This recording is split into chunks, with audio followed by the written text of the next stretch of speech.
And are you refreshed? Good. Now what?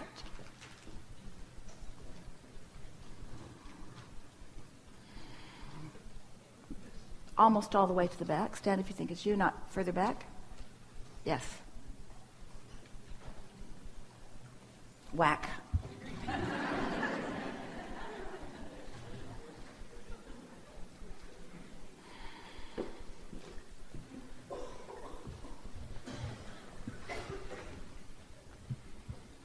Thank you.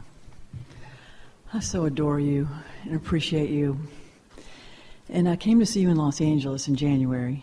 And at that seminar, you suggested if we meditated 30 days in a row, you'd really see an amazing difference. And so I went home to Houston and I committed to doing that. And I did it, and it was an amazing experience, just like you said. Very calming. And actually, after 20 days of doing it, I'm in the client business and the investment business. And after 20 days of doing it, a client found me that was a perfect client.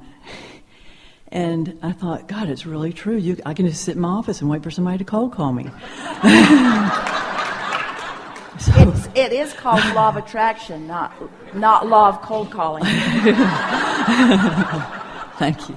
So what I want to talk about is meditation. And I'm still doing it. And I read recently there's a part of your brain that lights up actually when you meditate. And so I would like to know if there's a part of our brain that's connected to source, the importance of breath, because you talk about breath, about releasing resistance. And I'd just like to know a little bit more about how it works so incredibly well. The importance of breath is that it gives you something to think about that is, for the most part, wobble-free, because most of you believe that you can breathe.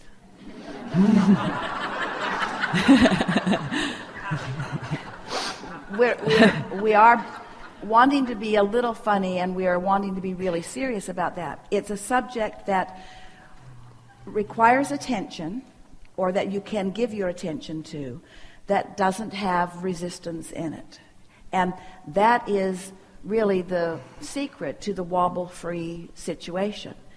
When you meditate, you quiet your mind, and when you quiet your mind, you stop thought. And when you stop thought, you stop resistance. That's the whole point of meditation. It slows you down to a place of no resistance. And then you can reintroduce into your conscious awareness things that are resistance-free. That's the best combination, or that's the best use of meditation. So the breathing is just for focus. When you focus in that way, all kinds of things happen in your physical body that you really don't want us or anyone to try to teach you the physiology of your physical body. You are a veritable chemical factory. It's sort of like you don't really want to understand electricity, and it's a good thing because no one does. But you have figured out how to harness it, and you do know where the switches on the walls are. And so that's the approach that we're taking with this meditation, or with this wobble-free experience. When you focus in a way that you are gauging your emotions, because you see, well, we'll just tell you. You might as well know, because you're asking specifically about this. The reason that you feel emotions are because of the chemicals that are released in your body. But the reason that the chemicals that are released in your body is because of the vibration that's going on within you.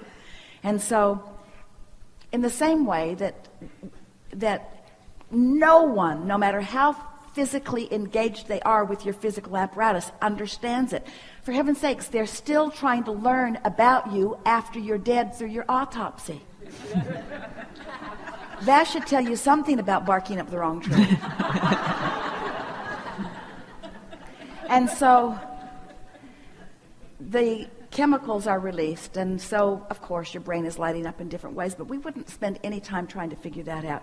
If you will care about how you feel, which is something that you can gauge, and you'll get better and better at gauging, then you'll know everything that you need to know, and we would say in time would want to know about what is going on chemically in your physical apparatus in response to the vibration that you are deliberately controlling or directing. So right after you meditate, what is the very best use of to do to next? acknowledge sort of the same thing that went, not sort of, exactly the same thing that we've been encouraging you to do when you first wake up. Acknowledge that this is the closest to not wobbling that you're likely to be today.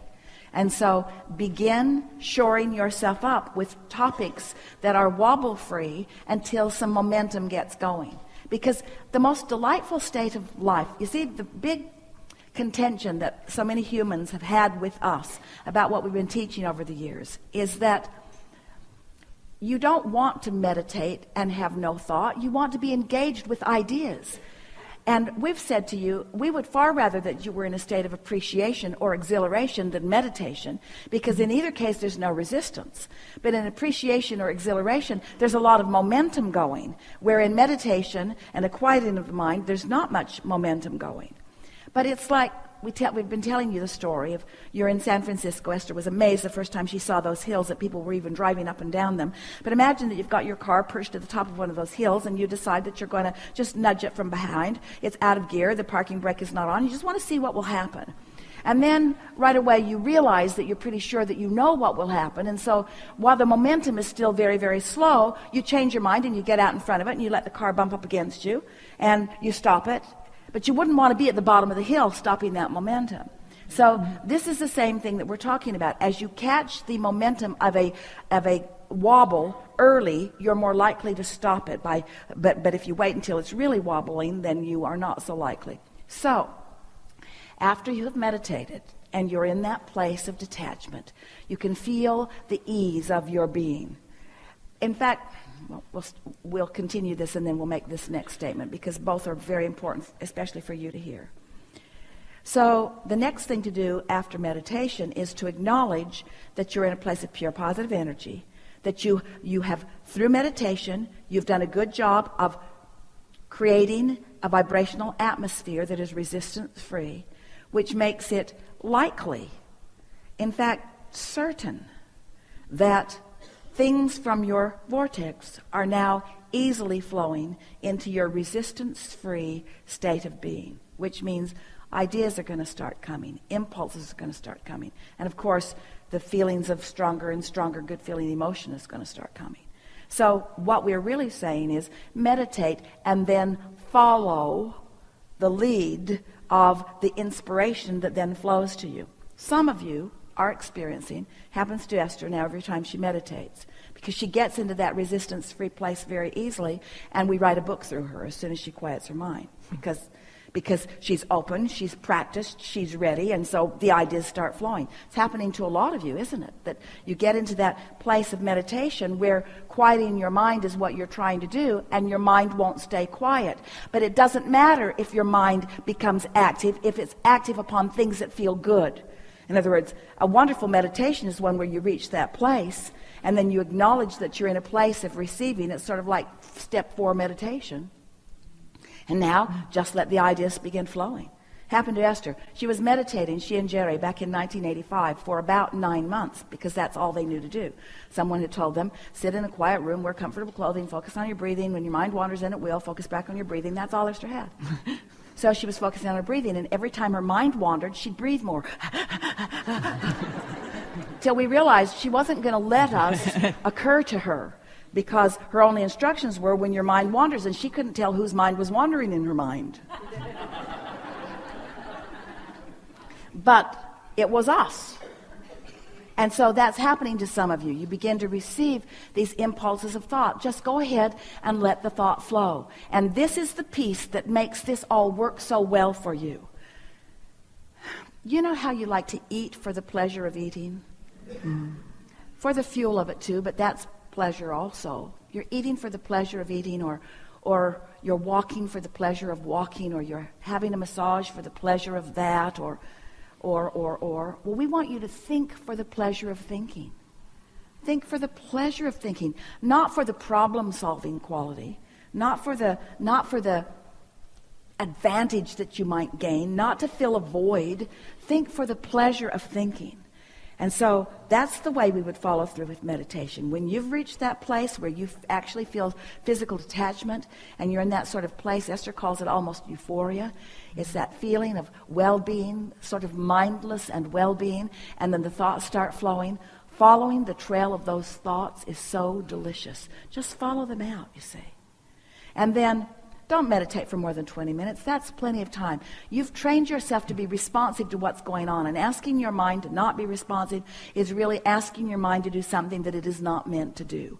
Your mind is meant to focus, and it's not meant to focus on nothing. It's meant to focus on something. So focus it upon something that is resistance-free, and then allow it to follow the focus into more and more and more and more and more, until ideas will begin to occur to you. Surely you've heard of famous people who were very good at receiving inspiration, who set aside a little bit of time where they would quiet their mind and then the thoughts would begin to flow.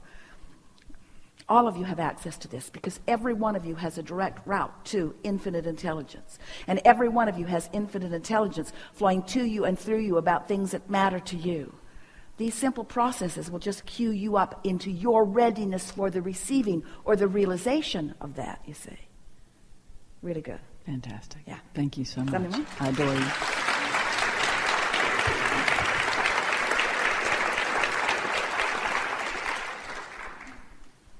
Do you meditate? Esther would say to Jerry, I don't have time.